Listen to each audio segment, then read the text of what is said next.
Hi friends, good morning.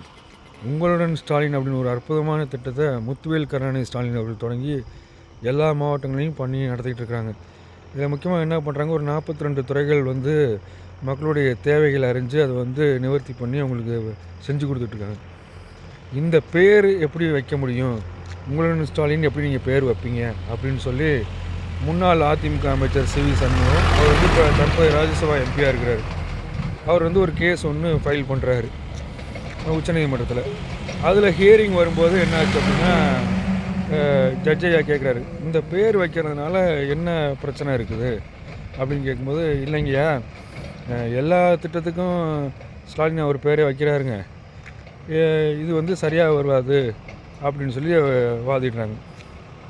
அப்போ திமுக தரப்பில் ஆஜரான வக்கீல் என்ன சொல்கிறாரு அப்படின்னா, ஐயா, இப்போ வந்து அதிமுக ஆட்சி காலத்தில் அவங்க வந்து அம்மா குடிநீர், அம்மா உணவகம் அப்படின்னு சொல்லி எல்லாத்துக்கும் அம்மா அம்மான்னு பேர் வச்சாங்க அப்படின்னு சொல்லும்போது அதிமுக சார்பு என்ன சொல்கிறாங்க அப்படின்னா, அம்மாங்கிறது ஒரு பொதுவான வார்த்தைங்க, அது வந்து ஒரு இரக்கமுள்ள வார்த்தை, அது எல்லாருக்கும் பிடிக்கும் அப்படிங்கிறதுனால அந்த பேரை வச்சோம், அது ஜெயலலிதா கிடையாதுங்க அப்படின்னு சொல்லி ஒரு குண்டை தூக்கி போட்டாங்க.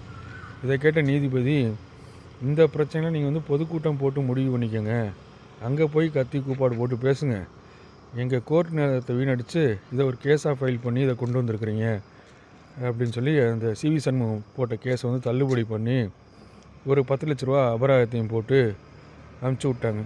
இல்லைங்க அது அப்படிங்கன்னு, இல்லை நாங்கள் மேல்முறையீடு ஹைகோர்ட்டில் பண்ணியிருக்கிறோம் அப்படின்னு சொல்லிட்டு அப்போ இன்னொரு 10 லட்ச ரூபா போட்டு 20 லட்சமாக போடுங்க ஃபைனுன்னு சொன்னாங்க. ஐயா வேணாங்கய்யா அப்படின்னு சொல்லி வந்துட்டாங்க. இதிலேருந்து என்ன தெரியுது அப்படின்னா, ஒரு திட்டத்தினால மக்களுக்கு பயன் இருக்கா இல்லையானே பார்க்கணுமே தவிர அது யார் பேரில் இருக்குது அப்படின்னு சொல்லி பார்க்குறது முக்கியம் இல்லை. இந்தியா முழுசும் எல்லா மாநிலங்களுக்கும் அந்தந்த கட்சிகள், ஆளுங்கட்சிகள் அவங்க பேரில் திட்டத்தை வந்து அறிவிக்கிறாங்க, செயல்படுத்துகிறாங்க. இதைத்தான் வந்து நடைமுறையாக இருக்குது. ஸோ இதனால ஒரு பிரச்சனையை கொண்டு போய் அசிங்கப்பட்டு வந்திருக்குது அதிமுக. தேங்க்யூ.